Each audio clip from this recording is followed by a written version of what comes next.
Hello and welcome to Talking Aussie Books, a weekly podcast bringing readers and writers of Australian fiction together. I'm Claudine Tinellis. As an avid reader and passionate advocate for Australian fiction, I make it my mission to spotlight local talent. So if you're looking for your next read or simply want to learn more about the Australian literary scene, this podcast is for you. Grab yourself a cuppa, sit back and relax.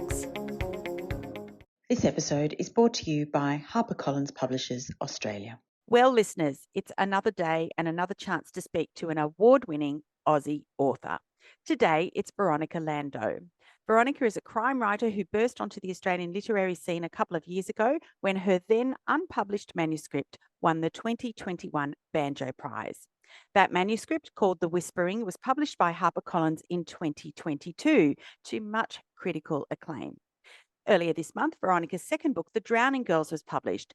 And if it's anything like The Whispering, I can see why Veronica's literary star is well and truly on the rise. Dark, tense, and twisty, this book was as atmospheric as it was creepy. A story of small-town secrets underscored by the ever-present menace of a hostile landscape. Utterly captivating, and I'm thrilled to finally have the chance to chat with Veronica on the podcast today. Hi, Veronica. Hello, thank you so much for having me on. I'm very excited to be here and to talk all things Aussie books and the Drowning Girls in particular. Fantastic. Well, Veronica, we were talking a little bit about this before we started recording, but haven't you been a busy bee the last few years? 3 children under 5, an award-winning manuscript and a 3-book deal to boot. I'm in complete awe of you. So congratulations. Thank you so much. Oh, look, it's been wild. Last year in particular was a very tough year. So I had my third daughter was born last year in March, and then the book, The Whispering, my first book, came out in July. And so I had pretty much a newborn baby when that book came out. And that's actually the same time that I wrote The Drowning Girls. So I wrote The Drowning Girls in those sort of snatches of time between breastfeeds and the wee hours of the morning. And so it's been a absolute roller coaster. I think, there's that old saying that when it rains, it pours, and you probably never choose to publish your first book and have a baby simultaneously, but they sort of just both happened at the same time, and you're never going to say no to a publishing deal. So yeah, we sort of had to roll with it, but it was a very tough year. I'm glad actually to say goodbye to 2022. It's no mean feat to have 3 children under 5 and give birth and try and get a book out. I mean, that's just really incredible. As I said, completely awestruck by your achievements. Thank you so much. They are getting older now, and now I have to sort of say 3 children under 6, so it doesn't have the same ring. People don't give me the same sort of sympathy looks when I say 3 children under 6. 3 children under 5 sounds much more impressive. I think so too, but I think it's still very impressive. So, Veronica, I wonder if you could tell me about your decision to enter the Banjo Prize and what getting that phone call meant to you. Well, the decision was, I was aware that the Banjo Prize was a thing, and it was on my horizon, and I had written 2 drafts of The Whispering, my debut book, and I sort of was at the stage where I was looking into literary agents and publishers, and I was aware of these competitions that go on for unpublished manuscripts, but I thought that my book actually wasn't up to scratch yet. It was only, as I say, I'd only done 2 drafts. There was still a lot of work I wanted to do on it and that I thought it needed to really be polished. I had read from some previous winners that their book was really polished before they submitted it to the competition. So I had thought actually I wouldn't submit it that year. I'd wait 12 months and go for the following year. And then just by pure luck, I was listening to an interview with Catherine Milne, one of the HarperCollins fiction editors, and I listened to it I think it was on a Tuesday that I listened to it. And she spruiked the Banjo Prize, which was closing on the Friday, so a few days from then. And she sort of said, look, you've got to be in it to win it, and you have nothing to lose. She's like, you just send us your manuscript, we'll have a read, and what's the worst that's going to happen? Nothing. And so I was like, after listening to that a couple of days before the competition closed, I went, right, I'm going to do it. She said just to do it. So I didn't have time to edit it in those few days. I was working. I had 2 kids. at that stage. And so I tidied it up. I formatted it and skimmed it for spelling errors and typos, and I sent it off at the 11th hour. I think I sent it off at like sort of 11 o'clock at night on the Thursday, and it closed at 5 p.m. on the Friday, but I had work or other commitments on that day, so I wouldn't be able to work on it. So it was really a last minute decision. I just sort of threw it in there, expected nothing to come of it. And then getting the phone call to find out that I was shortlisted was phenomenal. We had just moved town from Brisbane to Townsville, so we'd been in a very, very big turmoil stage of our family's life, and we just also found out that I was pregnant with our third child. So we had these two really big things that happened within that sort of month beforehand, the big move and baby number 3 on her way. And I remember we had been on a road trip up to Cairns, and we were driving back to Townsville. It's about a 5-hour drive, and we'd stopped at an ice cream shop with our younger kids to get a treat on the way.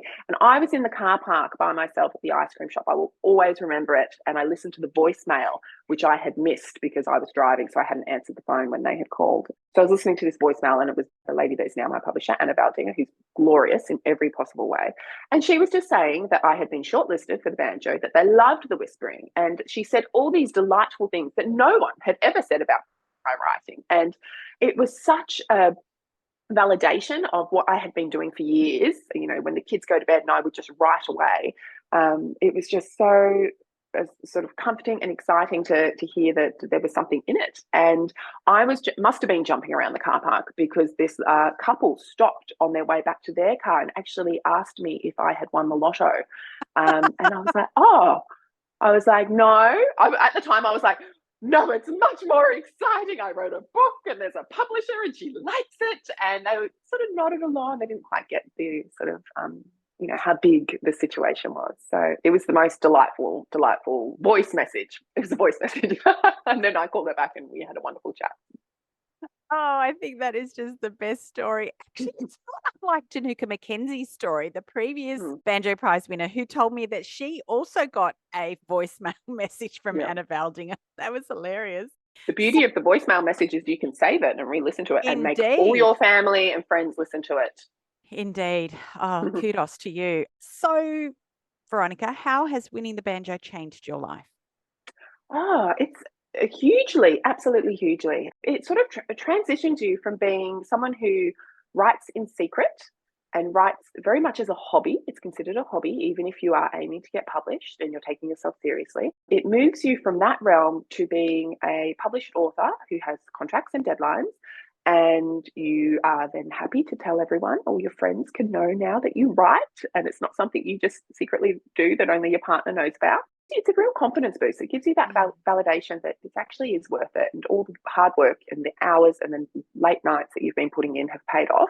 But it's definitely changed in that I now, since we relocated up to Townsville, I didn't go back to my job in health immediately when we first got up here, which I would have done had I not won the Banjo. Instead, I've been able to focus on the children, but also on the writing. I will go back to sort of my health job next year and do a little bit of part-time work. But for now, it's been nice to have this year and last year with not having the pressure of needing to return to part-time work in that respect. And so I can sort of, I guess my sort of mental load is slightly less because of that. It still feels immense though. But I can focus more on my writing and not have to worry about that other side of things for now, because it is, I'm trying to forge out a bit of a career in that direction. Yeah, fantastic. So I wanted to know, when you won the Banjo, had you already written a second manuscript? No, not at all. So I wrote The Whispering very quickly at the tail end of 2020, the last couple of months. It took me about 3 months and I finished to write it, the first draft, and I finished it just before Christmas. And then I spent the first few months of 2021 editing it, doing my second draft. And then the Banjo Prize was, I think it was in May maybe that it closes. And so I only had my second draft and just sort of fired that off. And I had my whole head was in that first book, and I hadn't even contemplated a second book. And I knew from hearing other authors be interviewed that as soon as they submitted, or their first book had been accepted for publication, that the next question that they got asked was always, so tell us about book 2. So I knew I had to come up with something. So the second book wasn't really written at all until the following year, until just the first half of last year, really. So yeah, at the time that The Whispering was picked up and I won the Banjo, there was no thoughts for book 2. Yeah, interesting. How would you compare writing The Whispering versus The Drowning Girls? What was that Oh, process like? yeah, quite different. The Whispering was very much a passion project. I loved it. I loved every second of it. It was my me time. It was the first book I ever wrote. There was no pressure at all from anyone. Most of my friends and family members didn't even know that I was writing. My husband knew, but that was pretty much it. And so there was no expectation. There was no one asking me about it. It didn't matter if it didn't get published. I wanted it to get published, but it wasn't going to be a case of me sort of feeling like a bit of a failure if it didn't make it out there because no one knew. Whereas with the second book, there was pressure. I was writing it, or I was pitching it rather, not I was out of contract. And so I was pitching it to try and sell it to my publisher. And so that was very stressful. And there was a very different process because I had to put together a pitch package. So I had to sort of have the synopsis ready to roll prior to even writing the book. And I had to really polish my first sort of few chapters, sort of the first 10,000 words I'd written. And then I had to rewrite and rewrite and rewrite and make them fabulous before we sent that off to the publisher. So that was very different. Whereas the Whispering, I just wrote from chapter one all the way through to the end. And it was all very sloppy in that first draft, which was fabulous. And so, yeah, The Drowning Girls was quite a different process. And then, as I say, I had this newborn baby. So I was writing in this sort of stage of life where you're really tired and your mind's not quite there, but I think it's paid off because I've been told it by a few people they liked it better than The Whispering, and that also I've been told that it's a bit of a darker story, but I suspect that could be because I was so tired. I think there's actually a few reasons why it's a dark story, but yeah, I absolutely think that probably is one of them. Okay, so let's talk about The Drowning Girls. Can you tell me about your inspiration for the book? Is there really a thing such as the Drowning Girl Festival, or is this just a figment of your very overactive imagination? It's thank goodness there's not a thing as the Drowning Girl Festival. How morbid if there I was. know, it would be Um, horrifying. yeah. So for listeners, the Drowning Girl Festival is this sort of like annual festival run by this town, little tiny town in far north Queensland, and they sacrifice a woman to the sea in order to ensure a prosperous fishing haul. And if they don't, the seas will dry up and the industry that supports the town will collapse. But it is all just a legend and it's not a real woman and whatnot. But no, it's thank goodness it's not a real festival. But I love the idea. I love morbid things and a little bit macabre. And I really like the idea of a whole group of people, almost like that mob mentality, a whole group of people behind this really twisted concept and sort of supporting this idea of sacrificing someone to the cause, sacrificing someone for the greater good. I loved that. I thought it's quite sickening to think that as a group of collectively if people get together, maybe seemingly normal people, but when you're all thrust into this situation that you can sort of just get a bit carried away with it all. So I really like that idea. And then the inspiration for it, a lot of it came from the setting. I loved coming up with the settings early on in my sort of planning. And I live in Townsville, and we're fortunate in that we live right near the foreshore, and I walk regularly along the waterfront. And it's very sort of mud flat and mangrovey up here for anyone that hasn't been and isn't aware of it. So it's sort of a tidal ocean. And so you'll have times where the ocean's out and you've just got mud flats, so it looks like forever. And I was, walking along and I was like, oh, of course, this is such a great spot. The mangroves in particular are quite menacing. They're twisty roots. I feel like you could hide anything in there. And then we do also have up here this beautiful, it's a very cute little jetty that we have in Townsville. And sort of not on the jetty, but just off the side in the water, there's this statue of a woman. She's called the Ocean Siren, and she lights up at night time and changes colours depending on the colour of the coral reef.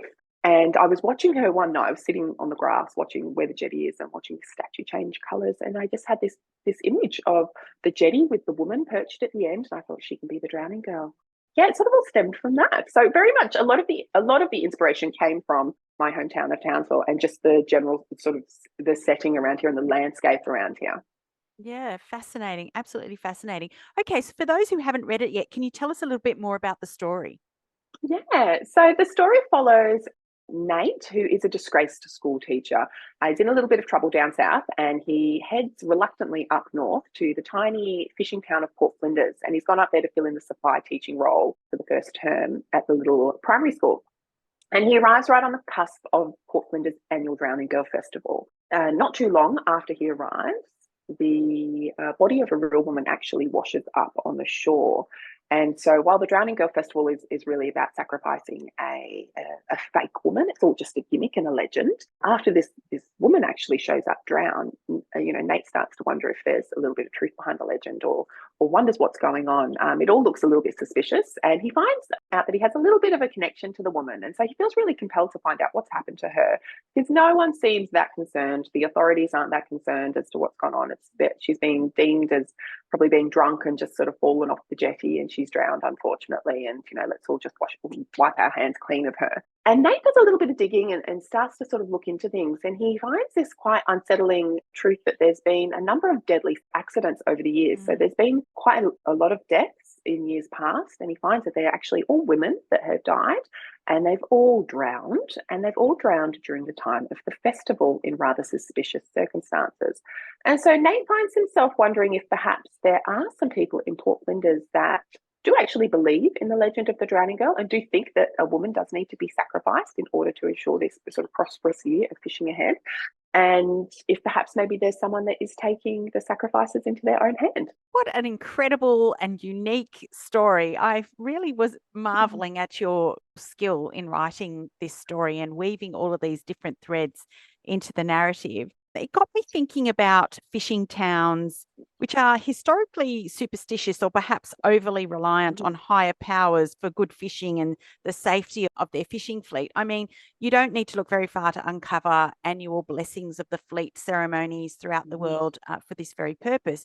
But the Drowning Girls, I think, Veronica, explore some deeper, less romantic views around the waxing and waning of the fortunes of the fishing industry, doesn't it? Oh, absolutely. Yes. I think it does. It sort of draws attention to the struggles of that industry and the struggles that towns that rely solely on that industry that they experience. And so it does sort of tries to shine a little bit of light on that as well. And then it sort of links in with the superstition that the townsfolk believe that this, whether or not they're prosperous or not with their year of their haul for the year comes down to whether or not they've actually sacrificed someone or not. Was this something that you were concerned to delve into before you actually started writing, or was this a sort of subject that came to light as you were in the midst of writing the book? Definitely came to light as I was writing the book. It wasn't sort of my focus. I didn't set out to sort of explore that at all, that sort of theme. I read for entertainment, and so I write to entertain my readers. So that definitely wasn't something that was there. I don't sort of want to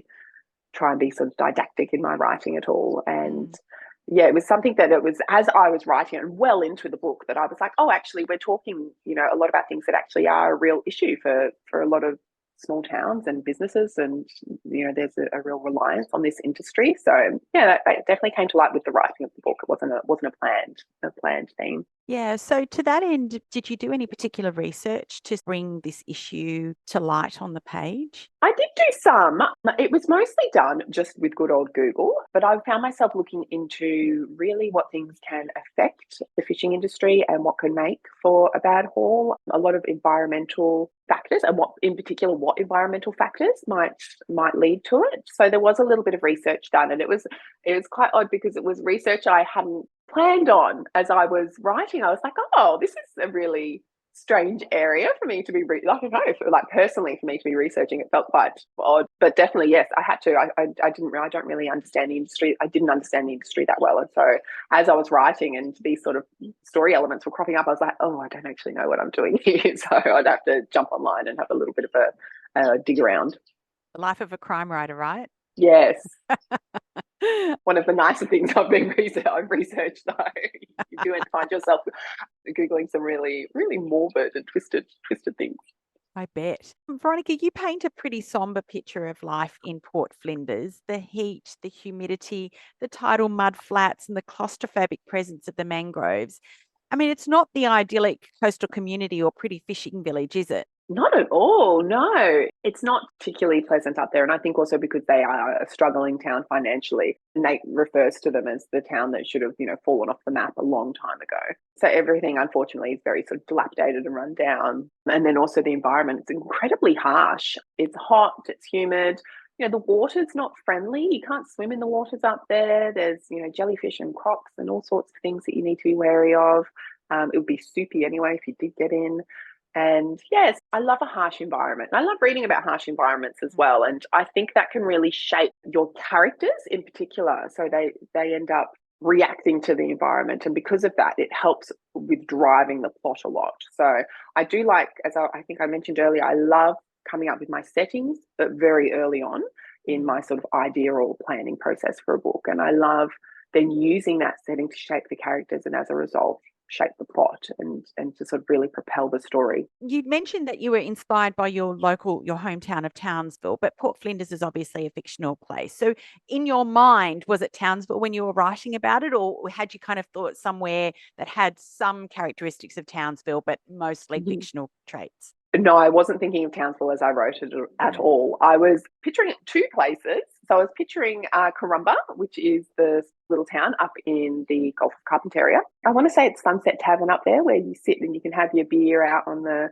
sand and the sun sets over the ocean. And so I have been up there.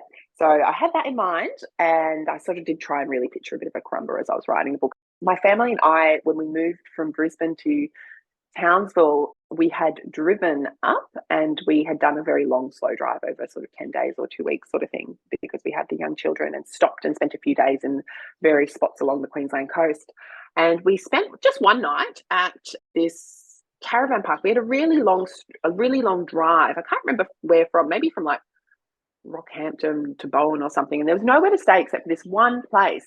And it was on the coast, and it was a caravan park. And that's the caravan park I pictured when I was writing the caravan park that's in the book. And it was on that sort of mud flatty sort of beach. I remember we went with the kids for the evening to sort of pick out the mud flats and look at the little crabs and collect sort of rocks and things. And they had a bistro, and I was very much just like, this is it. And we stayed in a little cabin, and there were people there with their camper trailers and whatnot. That was what I pictured when I wrote the caravan park that's in The Drowning Girl. Tell me about Nate, your protagonist. Now, it's hard to talk about him and his backstory without giving too many plot spoilers away, but he's obviously a damaged man who has a lot of unresolved childhood trauma. Where did your inspiration for Nate come from? Oh, Nate. I do like him. Poor sod. Yeah, he does. Yeah, he's got a little bit of he's got a bit of background trauma, don't we all? Yeah, he's a little bit of a flawed character, but I feel that they're sort of the best ones to read about. And really, the idea for Nate came from really the story. I had the idea for this little fishing town and this really morbid tradition that they have, and this morbid festival that they run each year. So that came first, and the setting came first. And then I needed a character that was going to be able to take us through this story. And I did the same thing with The Whispering. I like to come up, after I've got that spark of an idea and I've got a setting, I like to come up with my character next. And I like to think of, or come up with a person that is the worst person for that situation. So someone who's really going to struggle, because it's not particularly fun to read about a character who's breezing through the situation and everything just falls in their lap and ends out perfectly. And so I like to come up with characters that I know that in that particular situation, they're going to have a lot of difficulties for whatever reason. And usually, you have to weave things into that character's past in order to make them struggle throughout the story. So whether it be Callum in The Whispering had a lot of like physical issues that limited the situation that he was in, the sort of wet cyclonic rainforest. Nate has some sort of psychological issues and phobias that he's battling with, and being in Port Flinders is sort of bringing all those feelings back up and sort of dragging them up for him, and being sort of like in this town that's sort of based around the water, and everything in Port Flinders is very sort of water orientated. So he's struggling with a few things mentally there rather than the physical challenges that Callum had a lot of in my first book. Yeah, I do like to pick my characters because I like to pick people that are going to end up as poor sods. They're just going to be that are going to find the whole situation really hard, and then they'll flounder for a bit and muddle around for a bit, but hopefully at some stage find their feet and their footing and be able to figure out what's going on and get their head around things. But my characters have pretty much always come out of the fact that I want to write about someone who's struggling in that situation. So I come up with the person who's almost the worst person to deal with the scenario that I've come up with. Yeah, I find that really fascinating, because for someone who clearly is in Port Flinders under duress, it doesn't take Nate long to start digging around into the town's history and secrets, right? Oh, no, he's a bit of a nosy Parker in that respect. he sort of likes to know what's going on and isn't afraid to sort of ask the questions and poke around and sort of always has his ear to the ground. Yeah. Yeah.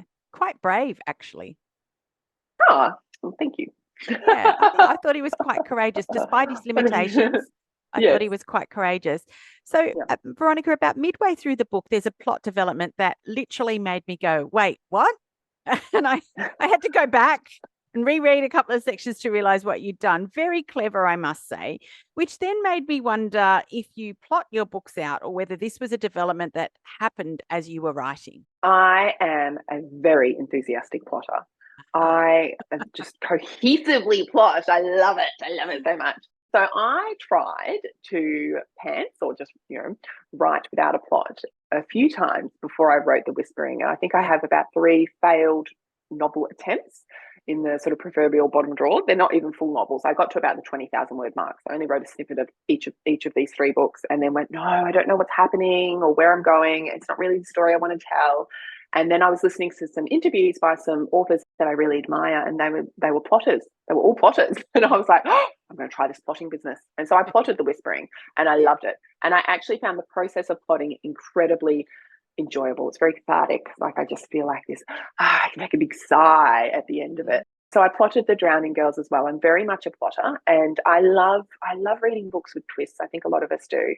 And so I like to put twists in. And I think plotting helps me with sort of spacing out the big plot developments and making sure that I'm drip feeding bits of information, and that, if I am having a few twists and turns in the novel, that they're not all clustered together, and that they are sort of in those big major plot beats, like the midpoint, for example, or maybe at the climax or something like that. And so I think plotting helps me get sort of that flow of the story a bit better, rather than you feeling like things are maybe sludgy and draggy for a really long time and then a lot happens and then it's sort of sludgy again. So it helps me sort of, I think, get the peaks and valleys of the story right.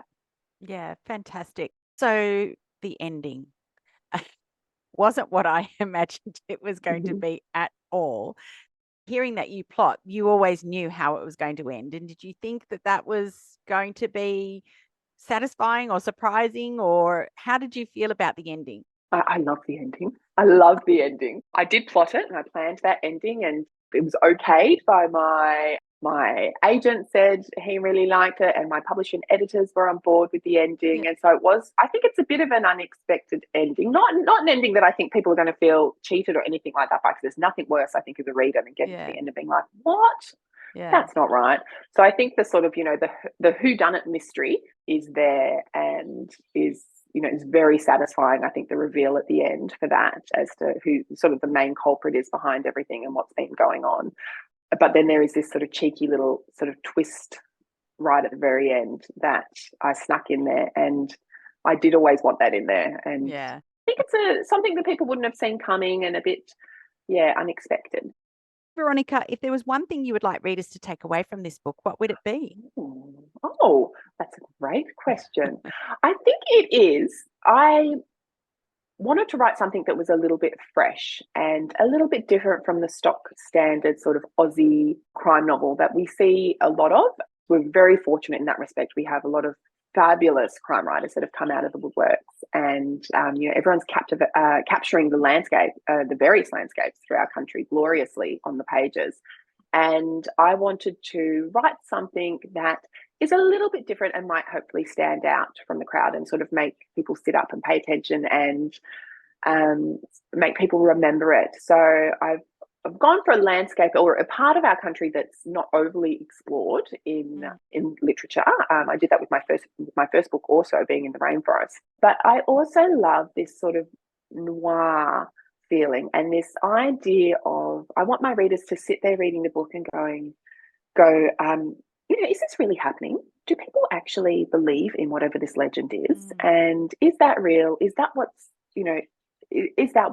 the culprit and what's behind it all? Or is there something else that's going on that's also quite sinister? And so I love that idea of having that sort of unknown element in my books, and having readers really doubt the reality of what's going on in the pages of the book.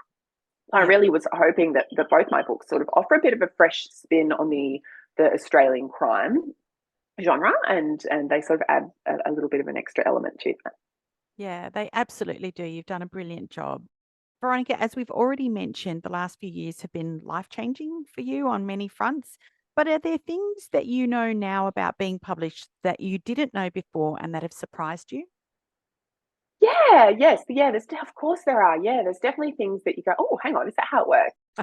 One of the biggest, most pleasant things that's come out since being published is the the glory of seeing other people comment on your book on social media or seeing a review of it in, a paper or a magazine or wherever, Mm. and hearing other people's thoughts about your writing. And that is one of the most delightful things, I think, as a debut author, was just the most unexpected thing. The first time it was maybe a few weeks before The Whispering came out, and I saw this post that a bookstagrammer had posted about my book. And it was the first time I saw a picture of my book that someone else Yeah, had taken, not me. yeah. And they had all these delightful things to say about it. And it was the most humbling experience and just utterly delightful. I just honestly, you can't sort of put that into words, how wonderful it feels to see other people enjoying your Yeah. book and saying such nice things. So that's definitely one of the things that has surprised me the most. One of the other big things that's really surprised me is the amount of people involved in getting your book out into the world. They sort of always say it takes a village to raise a baby, and I kind of think it's the same with a book. Like, it's just, I always just thought, oh, it's just, you, the writer, and then you have someone edit it, and then it's sort of spat out into the world. But there's a whole team, you have a publicist and there's a marketing campaign manager, and you have your publisher, and then you have multiple editors and proofreaders, and you've got literary agent maybe, and you've got cover designers, and it's just endless. And the number of people that sort of champion your book along is really, really warming and shocking at the number of people that are required to bring a book out into the world. Not to mention things like the booksellers that are, they're really taking a leap of faith, particularly with a debut author, in buying in with your book, and then they're sort of selling it in their store. They're sort of they're taking a risk, taking a chance on you, I guess. Yeah. No, I love that. Thank you so much for sharing. That's beautiful. Veronica, you might know that there are a lot of writers that listen into this podcast. And I wondered if, for those who aren't published yet, if you had some tips to offer. Ah, absolutely. I couldn't get enough of these when I was unpublished. Um, I think I think one of my big tips is, well, I have two. One I think people may have heard before, and that is to not be too disheartened by your sort of early attempts at writing that might not be so good. So I remember distinctly the moment I decided to sit down and write. I had just one child. I just returned to work part time, and it was nighttime. My husband was going to watch the footy, which didn't interest me. And I was like, oh, what am I going to do? Our daughter's asleep, and I didn't feel like watching telly or anything. So I decided I would write. And I have no recollection of thinking of writing prior to that, but presumably I had been thinking about it subconsciously or something. Anyway, I sat down to write that night, and I loved it. I really loved it. I started writing this just little scene I had in my head. And I sat down then every night for months after that, writing this story that honestly I thought I was going to be Australia's next big storyteller. Fortunately, I had to put the writing aside for a number of months. We moved house and we had a few things going on. And I was always thinking about the writing, though. And then I came back with some fresh eyes and I read it. And oh my word, was it appalling. Utterly appalling. I should have burnt the laptop then and there. And it was just so mismatched to how I had felt. Like, the process of writing had been such a glorious thing. I had loved it so Yeah. much. I felt so passionate about it that I couldn't believe what I had wrote was actually really, really bad. Oh, So I fortunately didn't let myself get discouraged. I held on to the feeling of writing and how I had loved it. And so I threw myself into honing the craft and learning how to write well. And I did everything I could. I fully immersed myself in it. It would have been every single day, podcasts, author interviews, listening to when I was walking or shopping mm. or driving the car. I was, on my lunch breaks, I was reading blogs by authors. I was borrowing books from the library on the craft of writing. Then I started buying them. And then I started dabbling in online courses. And then I fell down the rabbit hole of online courses and did about 100.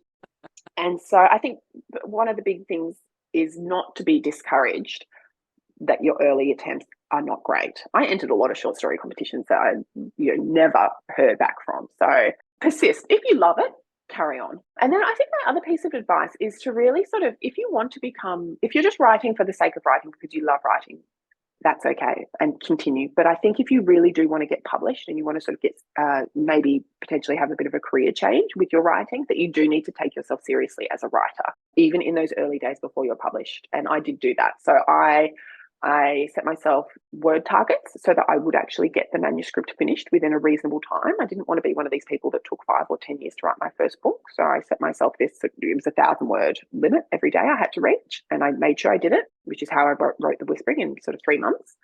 And I started exploring social media. I wasn't a social media person prior to all this, but I knew that you sort of had to dive, or didn't have to, but that it was a good thing to dive into that world as an author. So I started sort of dabbling there, and I did things like started looking into website designers.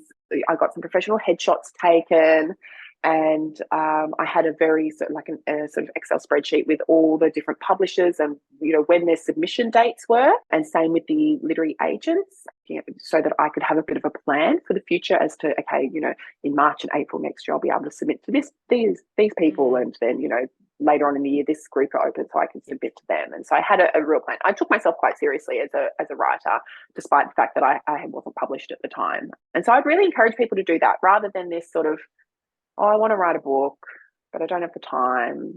And, really, honestly, I think the thing is that nobody cares if you publish a book or if you write a book except for you. You're really probably the only person who it really means a lot to. And so I think you have to sort of take that onus yourself to do it.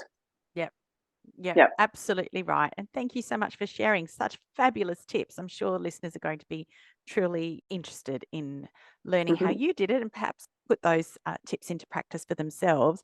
So, Veronica, what's next for you? Are you working on book number 3? Is it already in the bag? What's happening with book number 3? It is in first draft process at the moment. Not too long after we wrap up here, I'm going to be behind the computer dabbling away when Bubs has her nap. So I am contracted to write a 3rd book, which is incredibly exciting. And so my publisher knows about my idea and they're happy for me to go for it. They're really excited. So I'm writing it at the moment. It's due towards the sort of tail end of the year to be handed in, and then it will be getting published probably about 12 to 18 months from now. We're sort of looking at bringing it out into the world then. So I'm incredibly excited. It's another crime novel, or a bit more maybe of a thriller sort of genre, and it'll have a slightly different feel. My first 2 books were sort of set in these almost like little backwater towns, and this one isn't. And I also have a female protagonist this time around, which I'm so excited to write a woman lead. I just can't wait. I'm loving it. So I'm not quite halfway through the first draft at the moment. So I'm diligently plodding away at it every day. Fantastic. I love it. And Veronica, if listeners wanted to learn more about you and your books, where can they find you? So they can jump online. My website is veronicalando.com. That's probably the first and best place to head to. Otherwise, I am on Instagram at Veronica Lando Author, and I'm also on Facebook as well, Veronica Lando Author there too. Oh, that's brilliant. Veronica, I can't tell you what a thrill it's been to chat with you today about The Drowning Girls. Thank you so much for joining me on Talking Aussie Books today. Oh, Claudine, thank you so very much for having me. It's been my absolute pleasure. That's a wrap, folks. If you enjoyed this podcast episode, please drop me a line via my webpage at claudinetinellis.com, via Instagram, Facebook or Twitter. Alternatively, consider leaving a review on Apple Podcasts, Spotify or Google Podcasts. Until next time, happy reading.